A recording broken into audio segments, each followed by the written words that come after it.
Assalamualaikum warahmatullahi wabarakatuh. Anak-anakku sekalian, semoga selalu sehat. Hari ini Ibu akan menjelaskan letak dan luas Indonesia. Sebelum menjelaskan letak dan luas Indonesia, Ibu akan membahas tentang peta. Peta adalah gambaran permukaan bumi yang diperkecil menggunakan skala. Dalam peta itu ada unsur-unsur peta.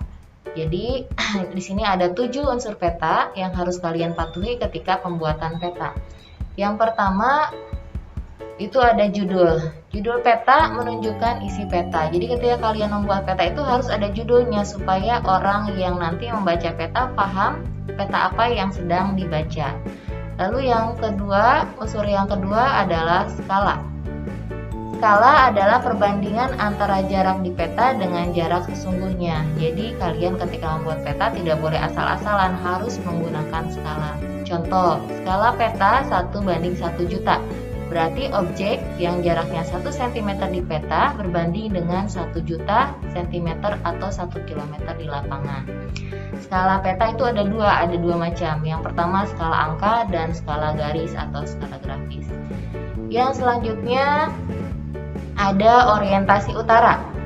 Orientasi utara kalian bisa lihat gambarnya macam-macam, boleh pakai yang mana saja. Ini menunjukkan arah utara sebagai patokan. Lalu unsur yang selanjutnya ada simbol. Simbol adalah tanda khusus pada peta yang mewakili objek yang dipetakan.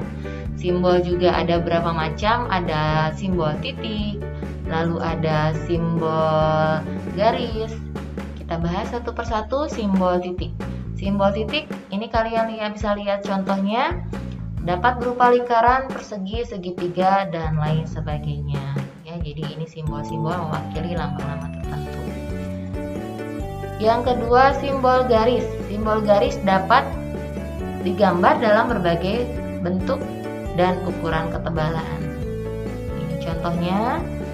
Lalu yang selanjutnya ada simbol warna. Simbol warna, ketika nanti kalian mewarnai peta pun sama, tidak boleh asal-asalan, harus mematuhi aturan-aturan tertentu. Karena setiap warna ini ada artinya masing-masing.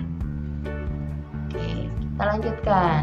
Simbol area. Simbol area adalah gambar pada peta yang berupa ilustrasi objek tertentu. Simbol area juga memiliki aturan tertentu dalam pemetaannya. Jadi sama ya, ketika buat peta simbol area pun harus dipatuhi. Unsur yang selanjutnya adalah garis koordinat. Garis koordinat adalah garis hayal pada peta berupa koordinat peta dan dalam garis lintang dan garis bujur. Garis koordinat menunjukkan lokasi pada peta dibandingkan dengan lokasi lainnya di permukaan bumi. Unsur yang selanjutnya adalah peta insert, adalah peta kecil yang ada pada suatu peta untuk menunjukkan daerah yang dipetakan di antara lokasi lainnya yang lebih luas. Contoh misalnya kalian menggambar peta Kalimantan, maka perbandingannya dengan wilayah lain yang lebih luas dicantumkan dalam peta insert. Oke, yang selanjutnya ada legenda. Legenda menunjukkan keterangan semua objek yang ada pada peta.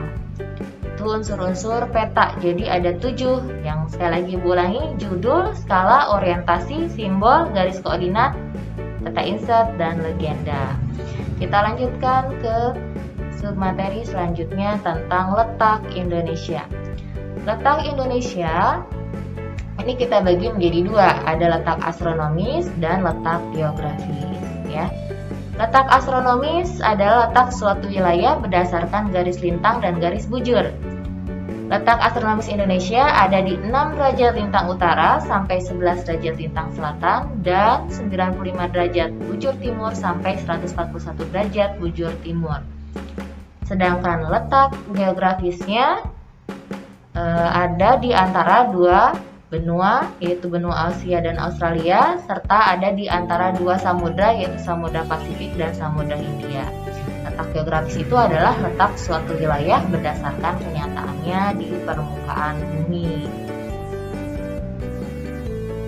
Lalu luas Indonesia. Seperti yang kita tahu, Indonesia itu luasnya sangat-sangat luas wilayahnya ya. Kita lihat di sini luas wilayah daratan itu 1.922.570 km persegi, sedangkan perairan 3.257.483 km persegi. Berarti lebih luas wilayah perairan ya dibandingkan dengan daratan. Oke, kita harus bersyukur tinggal di Indonesia yang punya banyak sekali sumber daya alam, dan sebagai bentuk rasa syukurnya kita harus dapat memanfaatkannya dengan baik. Oke, segitu saja penjelasan dari Ibu. Ibu harap kalian lebih banyak membaca, karena Ibu hanya menjelaskan secara garis besarnya saja. Ya, Assalamualaikum warahmatullahi wabarakatuh. Tetap jaga kesehatan dan have a nice day. Assalamualaikum warahmatullahi wabarakatuh.